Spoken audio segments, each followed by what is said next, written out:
Ladies and gentlemen, the Near Fall Network proudly brings to you the modern-day Micah Russia, the guru of grappling gab, the one, the only Shooter!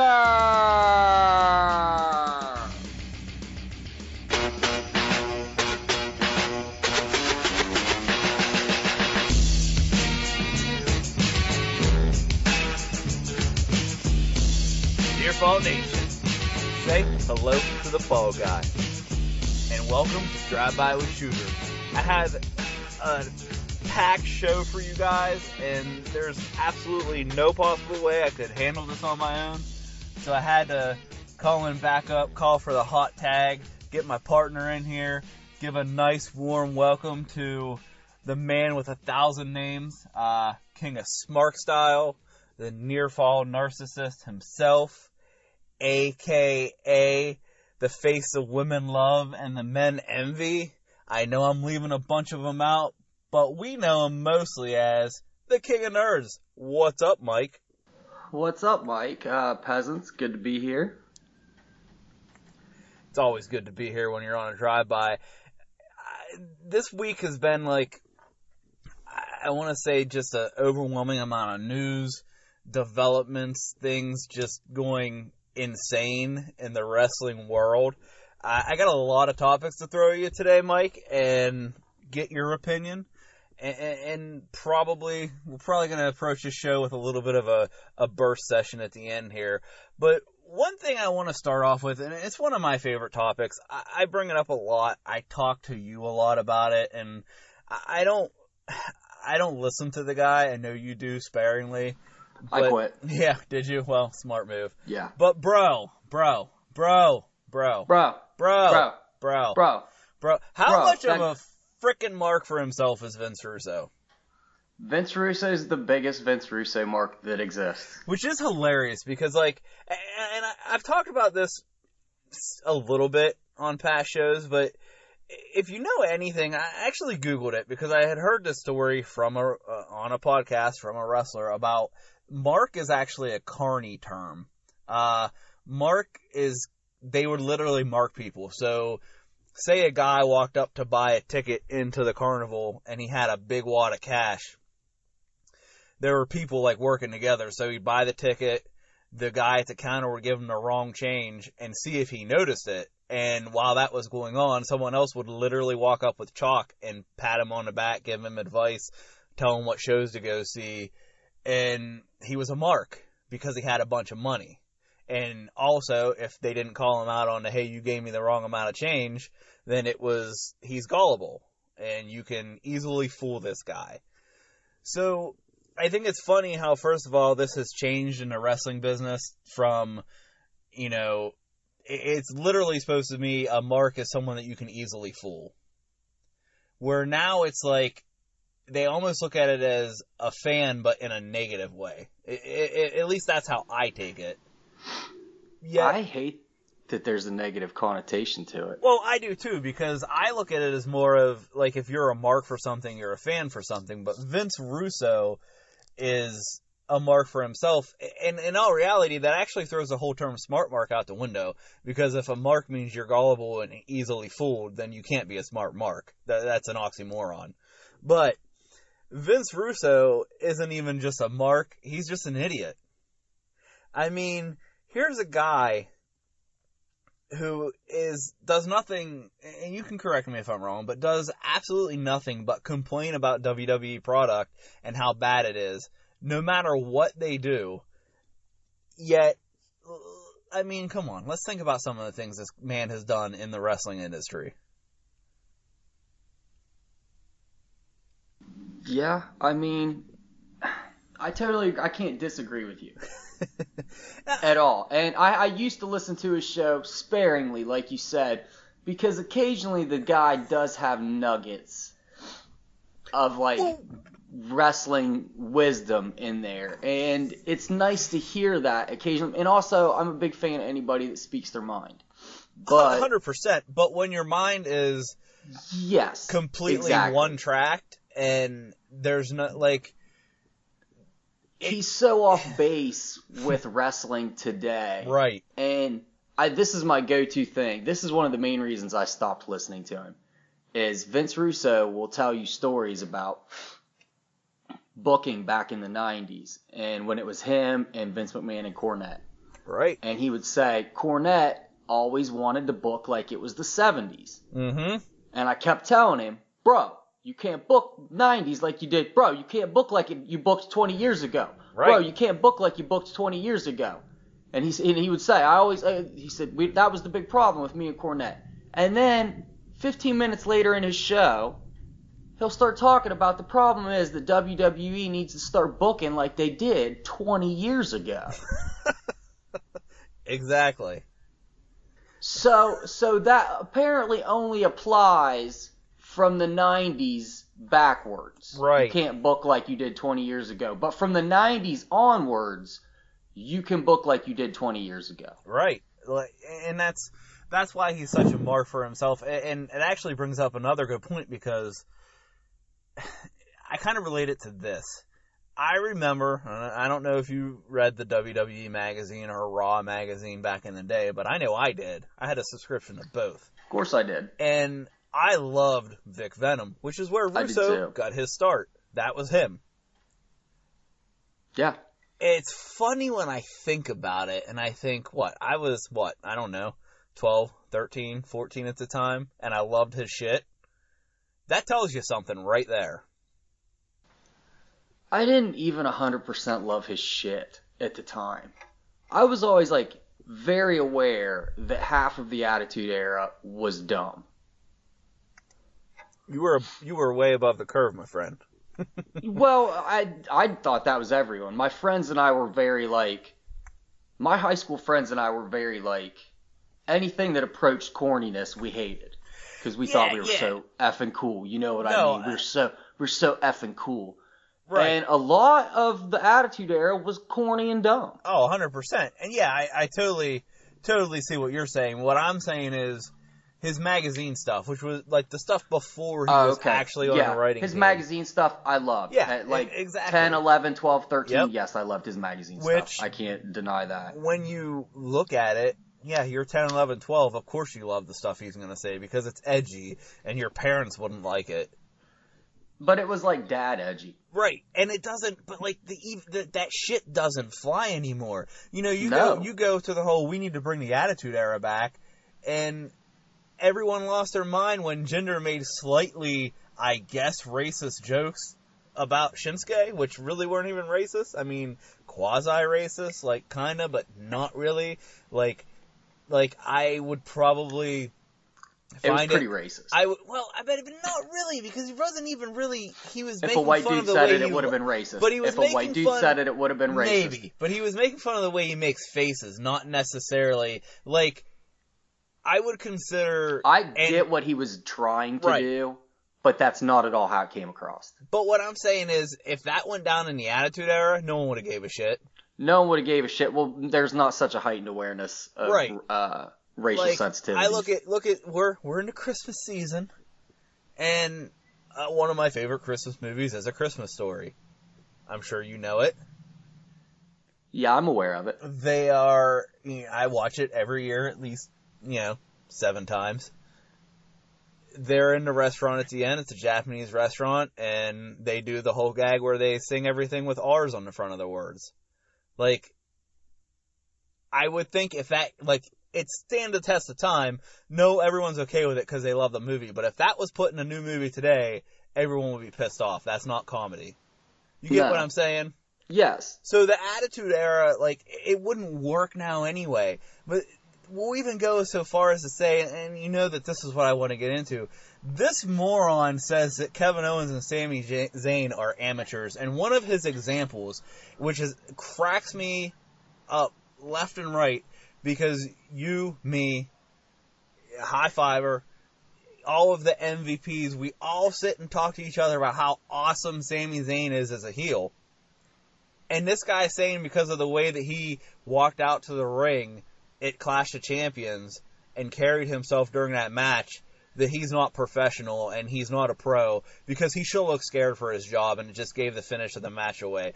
If you didn't know that they were going to win, then you are a fucking mark. That's 100% accurate. Right?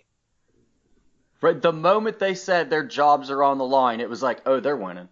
Yeah. Any wrestling fan that has at least, 8 years of fandom behind them, they knew that. And that's being generous with 8 years. Generous. And I'm talking like 8 years from the age of 4 to 12. Yeah. You've already figured it out. Yeah. You already know, hey, they're probably 98% certain to win. If I was 13 years old when that happened, I'd have been like, oh yeah, they're winning. Oh yeah, 100%.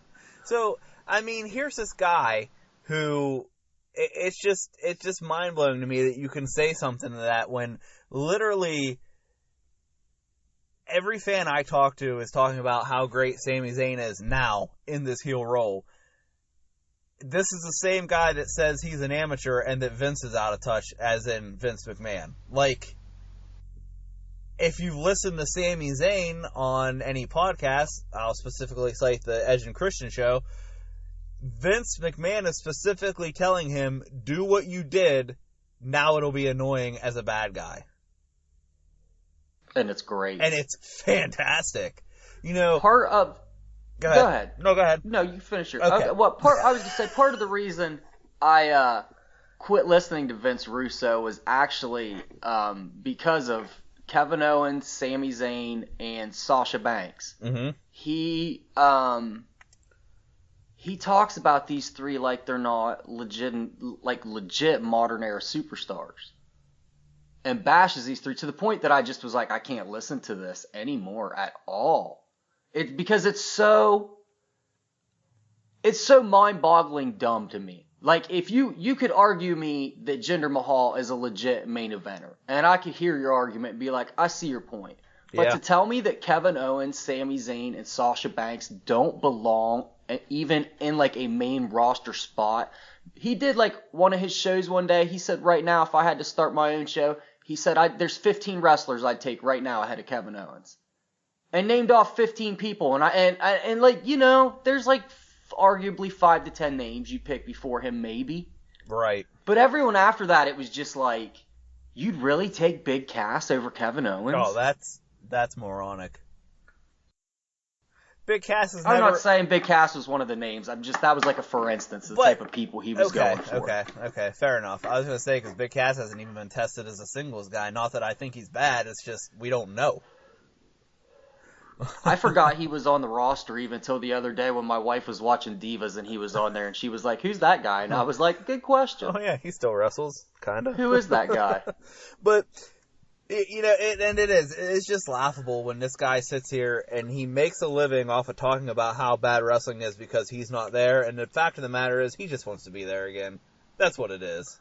Oh man, that's another thing about him. When you listen to him talk, you can literally hear the subtext of, oh my God, please, I would do anything for a job with you. Please, Vince, give me a job back. Please, please. And then he'll be like, I would never go back, bro. Not in a heartbeat. Bro, no. Not in a heartbeat would I ever go back. No amount of money in the world, never, bro. Not ever.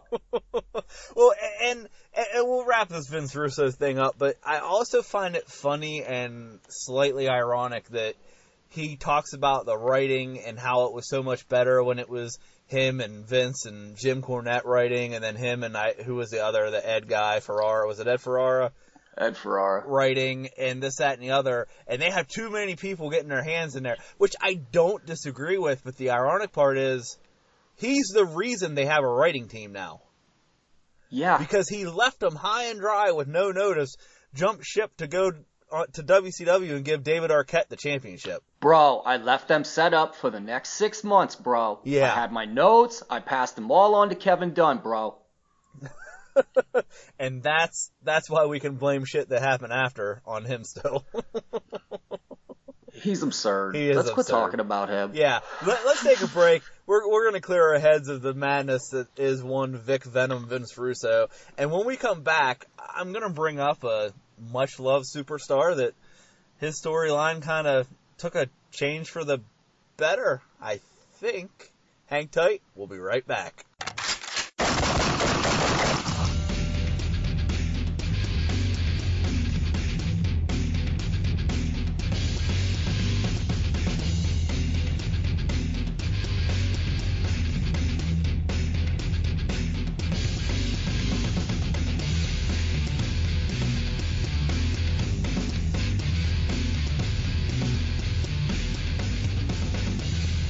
Welcome back. Over the weekend, Clash of Champions occurred.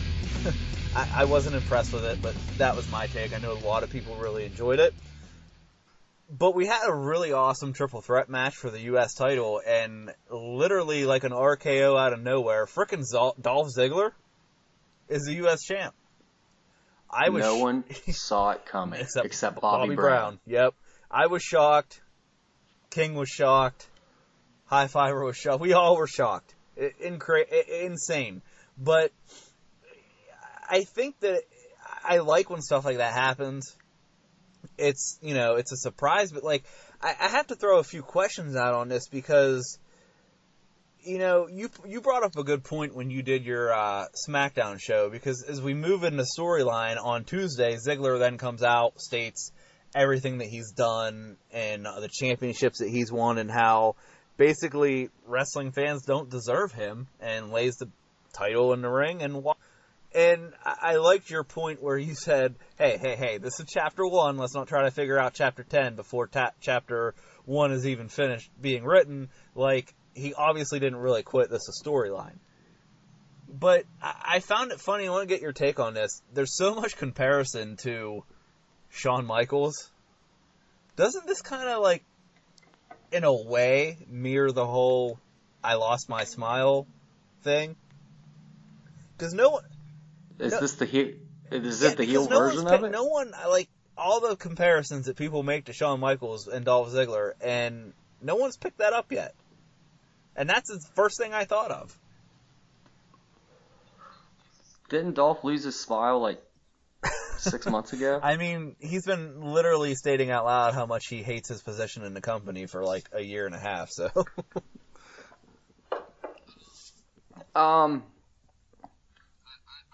I really don't know where they're going with this story. I think it's interesting. 100%. And people need to just chill. Yeah. Just chill, people. Let this thing develop. No, he didn't retire. Like, that's the most absurd thing. Is all these people online that are like, did we just watch Dolph Ziggler, like, break kayfabe and retire? No, of course you did not. But, don't be absurd. As much as we can say, don't be absurd, I do kind of like that kind of creeps into people's minds. And that's actually going to come into a little thing we're going to talk about a little bit later. But it is almost like in this new day and age with Twitter, Facebook, multiple dirt sheets, sites that go way in depth to sites like ours that give opinion and just kind of touch on this stuff. If you create a little bit of doubt, then at least it makes it a little more fun, where some people are saying, did we see him quit? And people like you and I are like, I mean, he definitely didn't quit, but what are we doing here? And I like it. Yeah, it's great. It's maybe one of the most interesting things they've done in the last few months on SmackDown. Yeah, and the other thing that kind of, I don't know if you got a chance to listen on the, again, on the ENC podcast, but Ziggler was on there a few weeks ago. And I think you did. I think you mentioned it in your show, but he did. He said he's like the gatekeeper, but he said like it's hard for him to be legit when he's losing all the time, and basically states on there that he's asking them and hounding them every day to give him a better spot, not because he wants it for himself, but because he wants to be able to help the guys get over better, and if he loses all the time, he can't do that. And I totally get that. Which then again makes you wonder, like, his contract's coming up. It was a good call for a guy in his spot. The spot, exactly like he described, it's exactly what they needed to do for him. He needs to look like a legit guy so that when Bobby Roode, Baron Corbin, whoever the next people they call up that they want to, Aleister Black. Say Aleister Black gets, who cares if Aleister Black beats Dolph Ziggler? Now, Dolph Ziggler, depending on how this run goes, he could lose this thing next month. Realistically, but like he could lose this thing next week realistically, But, like, depending on how this run goes, it's going to make it look like, say Aleister Black comes up and now they have a nice feud. It's going to make Black look more impressive. I couldn't agree more. And, I mean, it does, as he said, it helps him do his job better. Yeah, he might have lost it already. Did Vacant beat him yet? Oh, Vacant I saw was making a move for the title. Yeah, I think that might happen. I don't know. Yeah.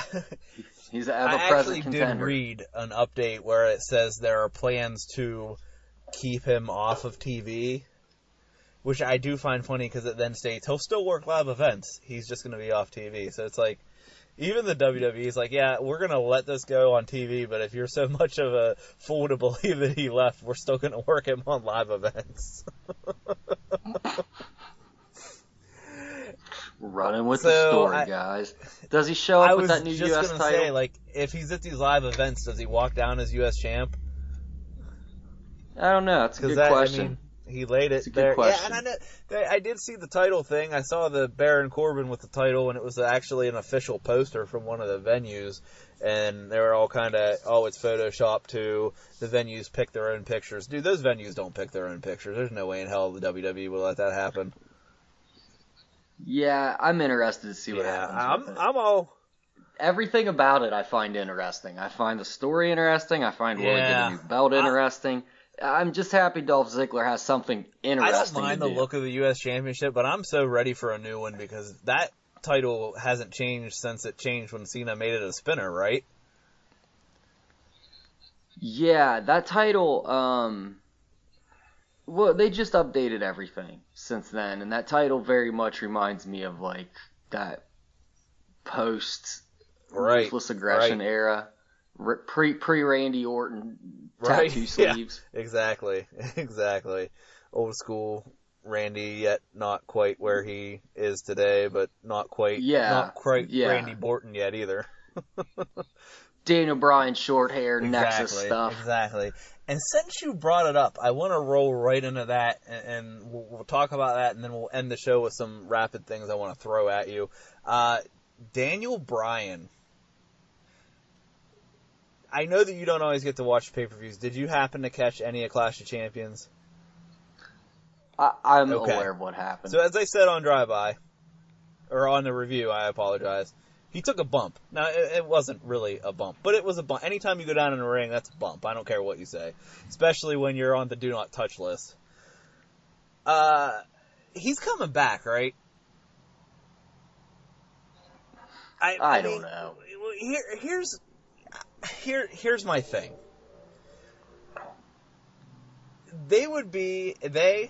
Pronouns, pal.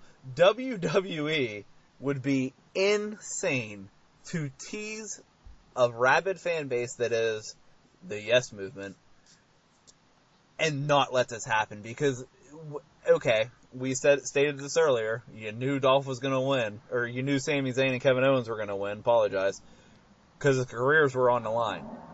So as a fan who's watched wrestling for 30 plus years, if this was anything other than a guy who can't wrestle because of a concussion, but someone who's been out of the game but is in this spot, your answer would be, yeah, he's totally coming back. With everything they've done, correct? Okay. Yeah. So they're doing the classic wrestling things. I mean, they use the best for business phrase on him on Tuesday after this.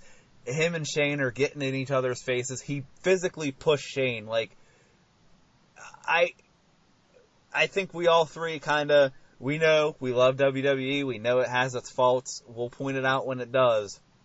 But we try to be as positive as possible because we love pro wrestling, right? If this doesn't lead to a Daniel Bryan in-ring return, this will be the absolute biggest miss that they've ever casted out. Would you not agree? I mean, it'd be a pretty big miss. I think it comes down to Daniel Bryan at the end of 2018 is going to 100%. Wrestle somewhere. Now, you can let him go to Ring of Honor or New Japan, because those are probably going to be the two only places he goes. Let's be honest. He's certainly not going to TNA, and Lucha Underground is nice, but it's not meant for him. So you can let him go make a bunch of money for Ring of Honor like Cody Rhodes is doing. Or you could kind of just let him do it here and put him with a worker that you know is safe, a Cena, an Orton, and have it happen on your own terms, and you could make that money, and then, maybe he's happy with a safe match a year at WrestleMania. Maybe he's good with that. Well, I don't know. He's flat out said he wouldn't be good with that. He doesn't need to wrestle full time, but he stated on, oh God, I listen to so many shows. I believe on the Sam Roberts podcast, I don't know if you heard that one, he stated, that there was an 80% chance that he's going to wrestle again. There's a 20% chance that it's in the WWE ring. And then he basically went on to say that the only place he wants to wrestle is WWE, but he wants to wrestle, so he'll go elsewhere if it's not available. But, the bottom line is he wants to wrestle. However, he's also said he doesn't want to be a one-time-a-year guy. He doesn't need to do full-time, but just as he kind of stated it, for his creativity as a quote-unquote artist in the ring, he doesn't think that one time a year or 2 times a year will satisfy that. But even if he's put in a semi-part-time role, he'd have to change his style, obviously. But here's the next thing. Again, maybe this is me reading into it because I want to read into it. Because I've even told you. I've told AJ, I'm in a conundrum because I don't even know if I want the dude to come back. Head injuries, we talked about Benoit. It's hard to watch those matches. We've had this discussion numerous times amongst ourselves. That being said, I would be a liar if I said I wouldn't want to watch at least one more Daniel Bryan match. So, I feel like I have to go back and watch old everybody knows, if you're listening to this, then you probably know that on Fridays, I review old WCW Nitro shows. And Benoit is on there. And I state numerous times, each episode when Benoit wrestles, this was hard for me to watch. And I've not had the opportunity to go back and watch Daniel Bryan matches and see if I feel the same way about them. And I would bet if I felt the same way about watching old Daniel Bryan matches that I feel about watching Chris Benoit matches, I would not want him to come back and watch for another match. Now, if I watch them and I don't feel so I don't know, then yeah, sure, I'd like to see him watch it. Well, you know what? I think the different situation there is, we know what happened. Right. He did not kill his wife and kid. What happened in the damn Chris Benoit story. Birdie and Bree are still alive. So we have that, and I think but see, for now, God, but that's such an extreme, okay? But it's not out of the question. But then you got to think, okay, well, even though we didn't see it, it's not in the newspaper. He stated that he couldn't open a car door for a time. He couldn't tie his shoes because he didn't have feeling in his arms. That's a big deal. So, I think you're right. I think you would have to go back and just watch and see how it kind of makes you feel. And I don't know either. I don't know how I would feel about it. But I just think he's going to wrestle. He's been cleared by so many doctors. He's going to wrestle. And as we state all the time, Vince doesn't like other people making money on his stuff. But what I wanted to kind of throw into here is literally before I came out to record this with you, I saw an article that had a link where it says Daniel Bryan still says WWE doesn't want him to wrestle. And he was apparently on a radio show today where he's stating, literally the same things he's been saying. I'm passing all these tests. I'm cleared by everyone, but WWE isn't comfortable in it. And now I'm starting to think he sounds so much like a broken record on all these interviews that it's almost like, are they just making him say this so that when he comes back, there's let's be honest, if there's something that they're going to try to pull out where nobody knows, this is it. It would be this and a CM Punk return.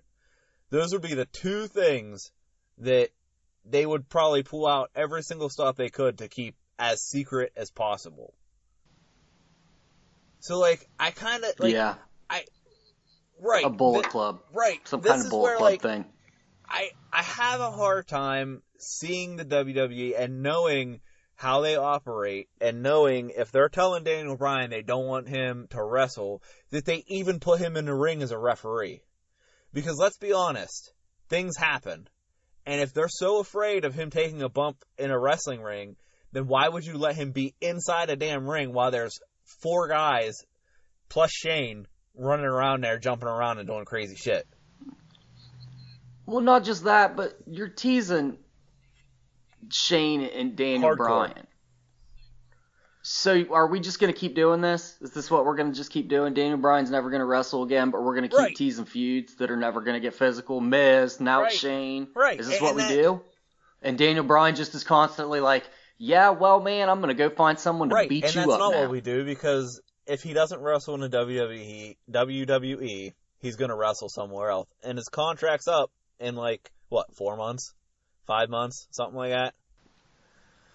So, something like that. I mean, I guess we'll just have to wait and see, but I would strongly, I err on the side that obviously if this happens, it happens at WrestleMania. And it will come to a head at Royal Rumble with some physicality from Daniel Bryan, and that would have to be how it comes out. That's kind of another thing. It obviously has to happen at WrestleMania. So is the timing also part of why we think that he's coming back? I don't think so.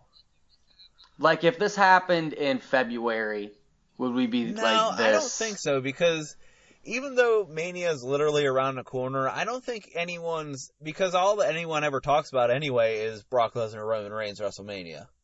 I don't think that, because I've actually heard people say, well, maybe he'll wrestle at Royal Rumble, Daniel Bryan versus Shane McMahon, and that would make zero sense. Like, that's a WrestleMania match. And Shane's going to get a Mania match. So, yeah, Shane's a new Undertaker. So it's got to be, and as I said, they're going to keep it under wraps. That being said, it's not like he's going to have a mystery opponent at Mania. They wouldn't advertise the living shit out of Daniel Bryan returning to a ring. So it's got to be something that goes down pre-Mania, probably at the Rumble, to advertise the shit out of, hey, guess who's coming back? You know what I mean? It would get eyeballs. To quote Tony Schiavone, it would put some butts in the seats. Butts in the seats. All right, we're running along, guys. We're gonna take one more quick break, and when we come back, I'm gonna talk Women's Royal Rumble, Ronda Rousey, and a few other hot topics of the week. Be right back.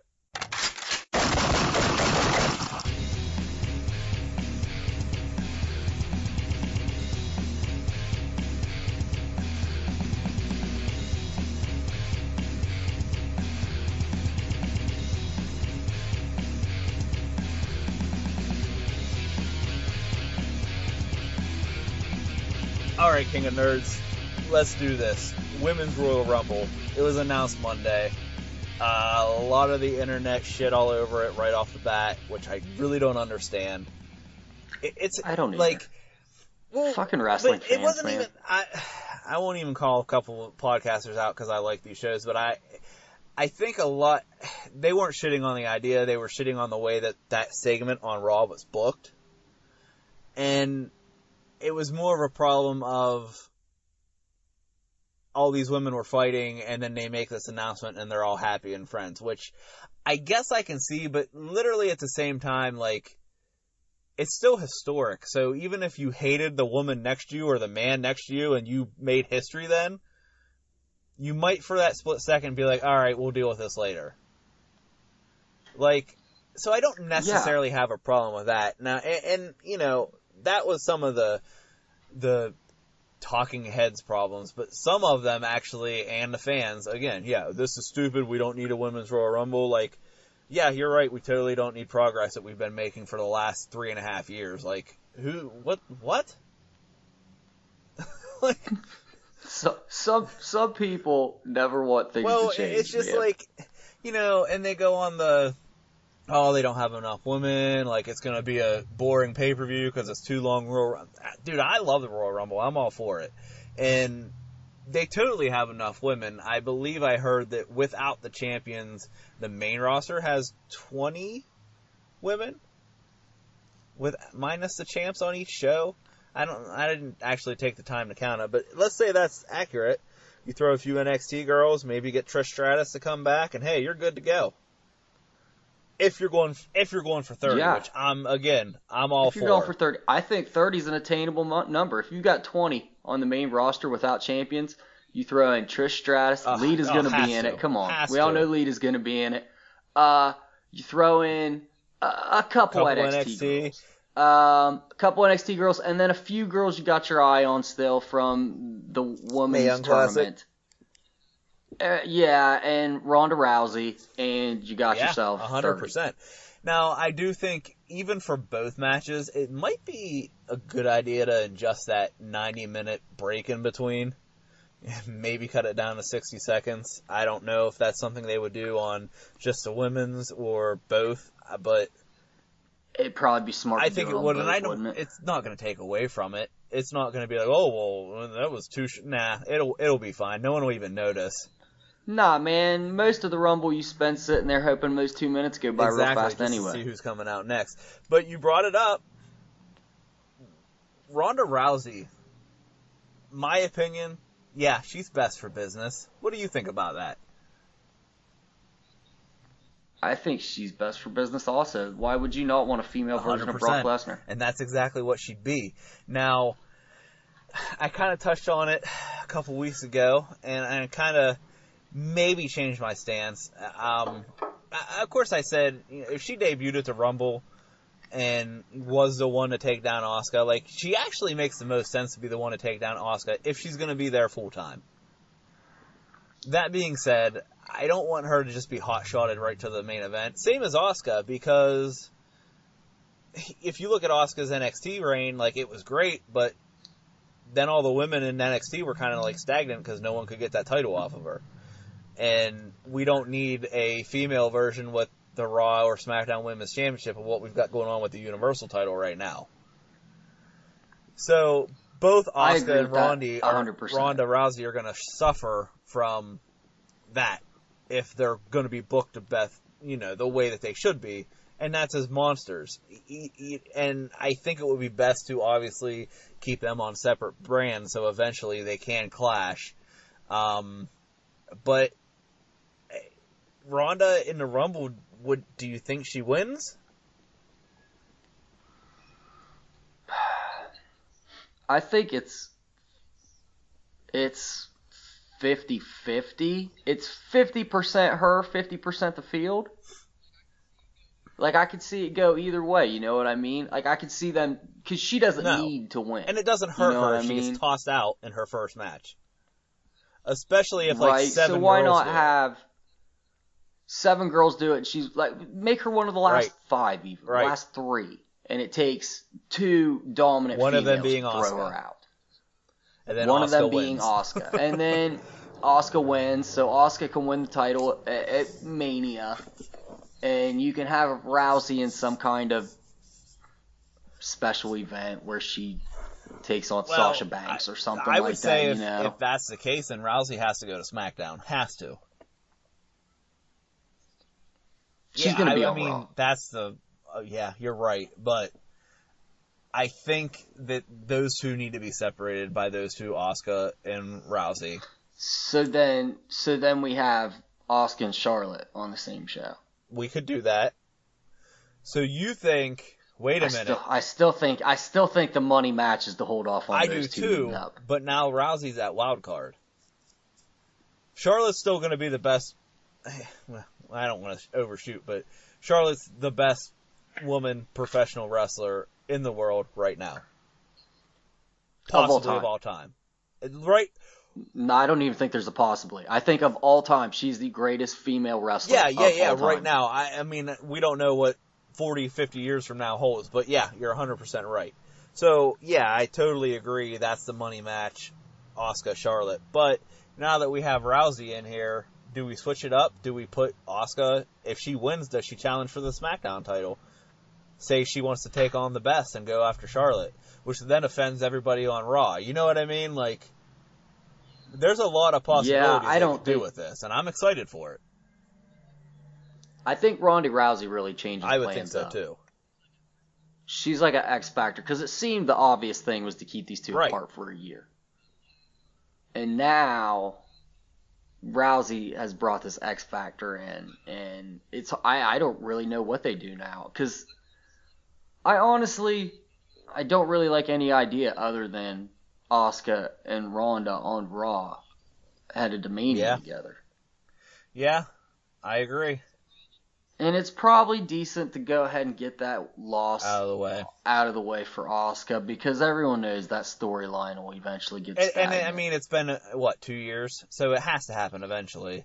Yeah. And I mean, although we initially said Charlotte's got to be the one to do it, let's be honest, the most legit person to do it is Ronda Rousey. Yes. Well, hell. If you're going to pull the trigger before Charlotte, then hell yeah, and let's go one further. I mean, we had a UFC guy break the Undertaker streak. Why not have a UFC girl break Asuka's?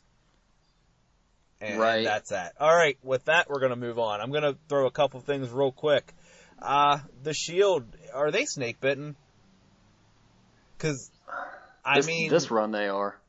Mumps, measles, whatever it was that took Roman out, and they were snake bitten from the beginning because they weren't put back together for any reason other than there were no other tag teams. And now. And they put Ambrose and Rollins together as a tag team, and then it was like, well, shit. We may as well go ahead and add the big dog and finish it off, and that'll give us something to do from during the low point of October, November, December, and it just hasn't worked. They did it with no purpose. Yeah. It needed a purpose. Like, it needed some kind of purpose. It needed Hunter to have that little, like, faction that was teased there for a minute where it was, like, Hunter and Joe Don't and even KO. tease me about it. Oh, that new evolution that everyone was talking about. We needed something like that. So that way the Hounds of Justice could come up and hound people for justice. Like, they should be used sparingly. Like, Braun Strowman's running wild. Yes, they should hound people for justice. It should have been Braun Strowman's running wild. The Hounds of Justice are like, have to show up. Whatever Adam Cole's group in NXT is called that's escaping me right now. Undisputed Era. So, they're always good. I am still calling him Cole and Red Dragon. So they show up on Raw and they're running wild, and it's like, no, now the Shield is back together. This is our show.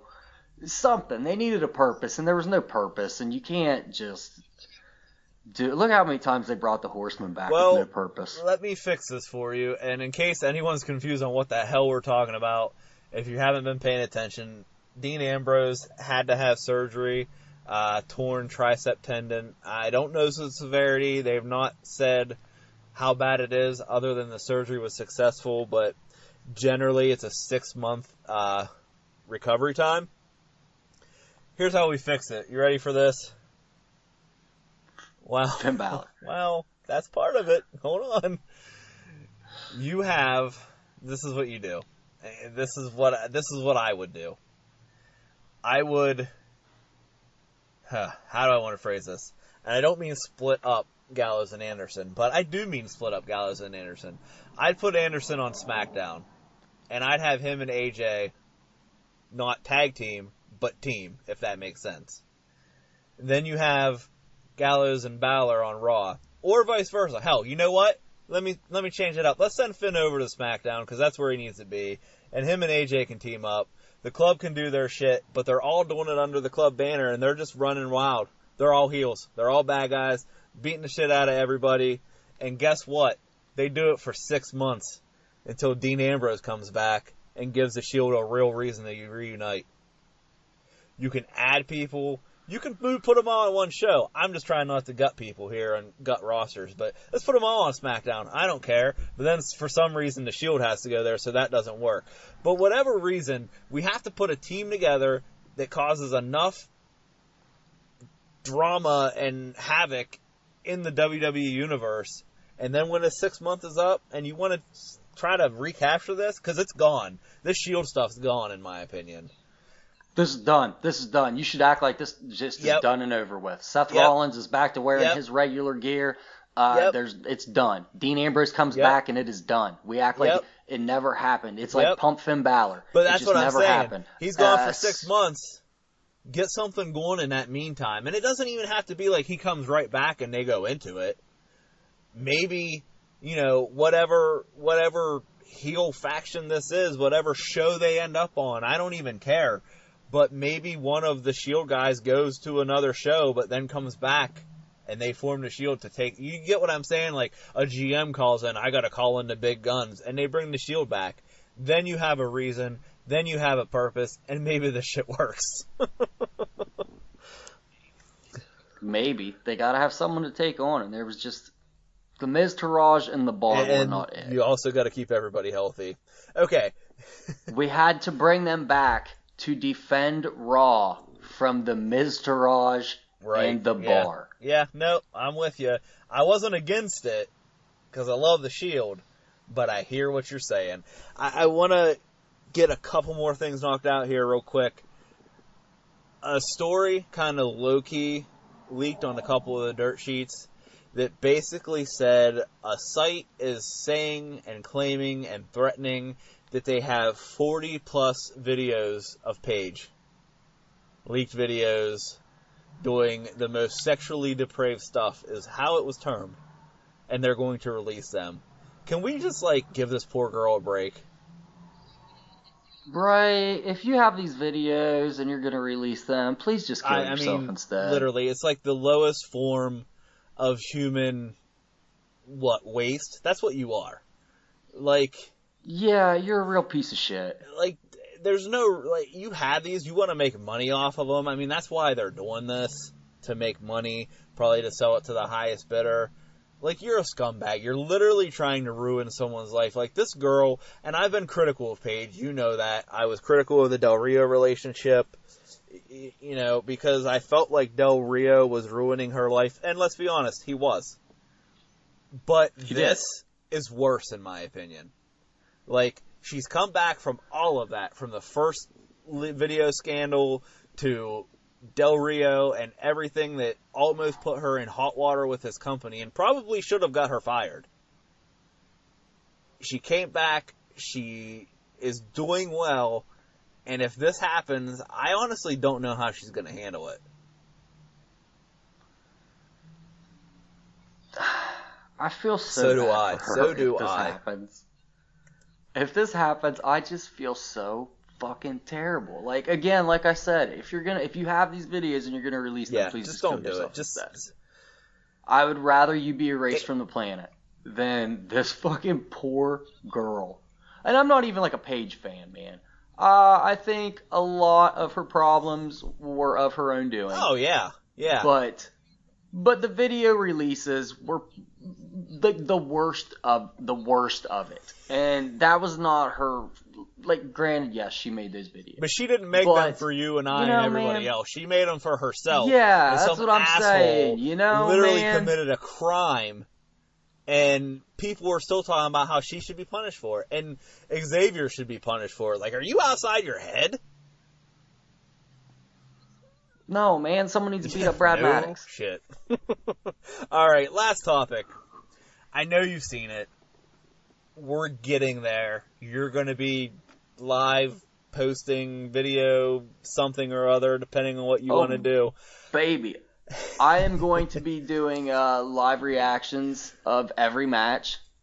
Wrestle Kingdom. It's coming up January 4th, if I'm not mistaken. Yes.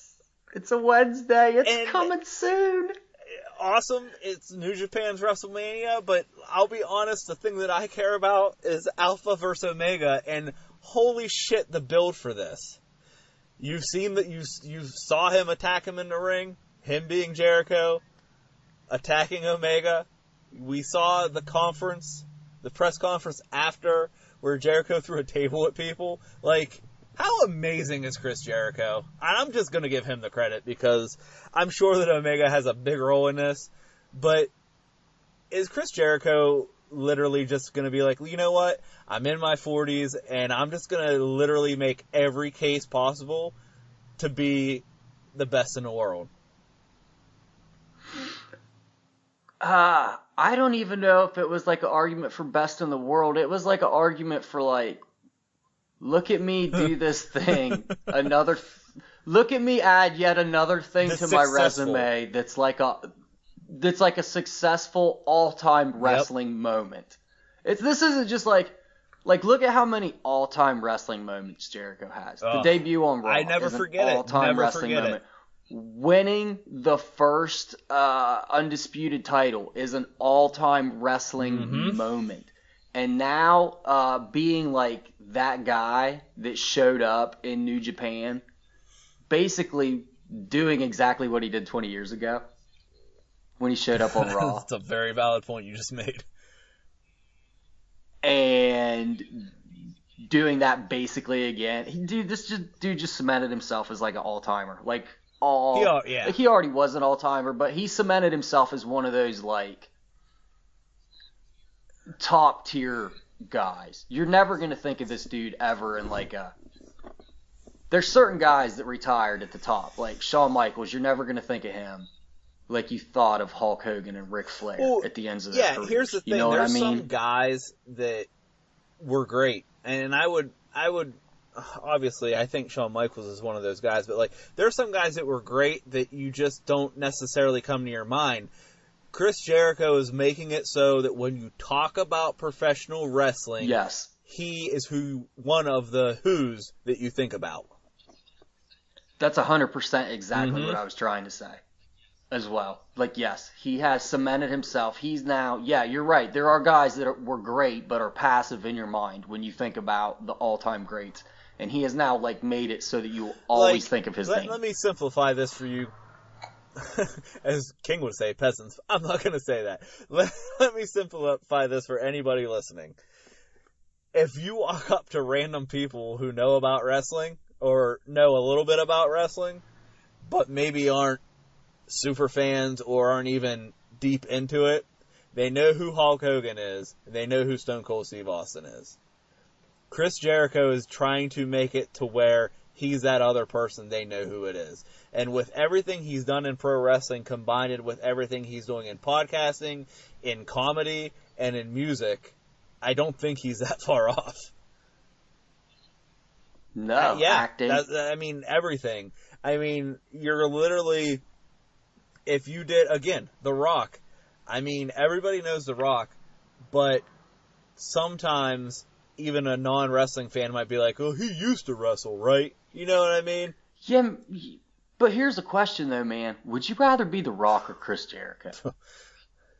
I'd rather be Chris Jericho has more fun. He has more fun, and, like, I'm not even saying The Rock doesn't have fun, but, like, Chris Jericho does everything he wants to do. Chris Jericho does whatever he wants to do, however he wants to do it, whenever he wants to do it, and here's the kicker, everyone's totally fine with it. Yeah. Okay, cool. I'll totally support this. Right on. Let's do it. So, Chris Jericho. I mean, he's a wrestling champion. He's a rock star. He's an actor. He's a semi-comedian. He pretty much does whatever he wants, whenever he wants, however he wants to do it. Yeah. And he's going to take on the cleaner, U.S. champ, Kenny Omega. And it's probably going to be the match of the night and probably a contender for match of the year. I'm still only it's still only my second most excited match. I'm still looking forward to Power 94. But but you're a New Japan constant with that fan. Said, as someone looking outside in, Naito has legitimately been my favorite New Japan wrestler for a couple years now, since right. And as someone outside looking in, which is what I would be, and what probably I get why this is the most hype match because on the this card. is, and again, this is going to help everybody. I know people were sitting here saying, like, how, like, the WWE purists, how could you do this to Vince? This helps Vince. I don't care what anyone says. And that's one of the reasons Vince doesn't have a problem that he's doing it. Because no matter what, he will find a way to capitalize on this. Chris Jericho will be back, and he'll bring eyes with him. And that's exactly it. He'll bring other eyes with him, and possibly a few superstars. We don't know. I don't think he brings. I mean, maybe not immediately, but all I'm saying is there's something brewing here that I think a lot of us maybe don't know, and I think that, look, Jericho said forever he's a WWE guy through and through. The only reason he's doing this is because he wants to work with Omega, and Omega's not in WWE and probably isn't going to be anytime soon, if ever.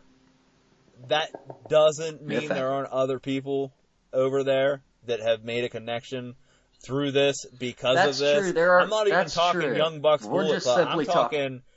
Yeah, we're just simply thinking Bullet Club, like the American guys. Who knows who he could be talking to over there, man? He could be talking to Okada. He could be putting bugs in Tanahashi's ear like, hey, man, you're basically the Japanese version of John Cena. Don't you guys want to have a match? And we're sitting over here. Oh, that's my most wanted match, by the way. Whenever anyone's like, if you could bring one person over for a match from New Japan for WWE, and everyone's always like, I bring Omega over and have him wrestle, you know, whoever their AJ Styles or whoever they're hype about at that moment. I'm always like, Tanahashi versus Cena. Let's have the Japanese Cena take on the American Tanahashi. Let's do it. I like it. And I mean, we've sat here for an hour and talked, and we haven't even mentioned the fact that there's a very, very strong rumor that War Machine's coming to WWE by January. So, I mean, there you go. I know they're technically a Ring of Honor team, but they're in New Japan a ton. They're IWGP Tag Champions. They're former IWGP Tag Champions. So here we go. The connections are made. Is it a Jericho thing? That one probably not, but don't think there's not things being laid into work here on both ends. And hell, I know it'll never happen, but how great would it be to see something worked out between these two companies where they actually benefit each other? It'd be phenomenal. I'd love to see it, but I don't either. But man, it would benefit each one of those companies, and it would benefit more than anything the fans. That is true. Well, Mike, I've taken up way too much of your time.